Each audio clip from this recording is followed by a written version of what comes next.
అస్సలాముఅలైకుం వరహ్మతుల్లాహి వబరకాతుహు. గౌరవనీయులైన ప్రధాన ఉపాధ్యాయులందరకు, ఇక్కడ వచ్చిన ఉపాధ్యాయులందరకు నా వందనములు.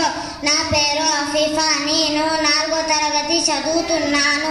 ఈరోజు మనము 78వ సంవత్సరం దినోత్సవం జరుపుకుంటున్నాను.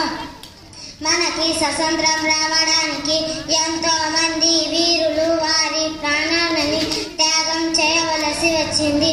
దేశంలోని ప్రతి పౌరుడు ఈ రోజున వారికి నివాళులు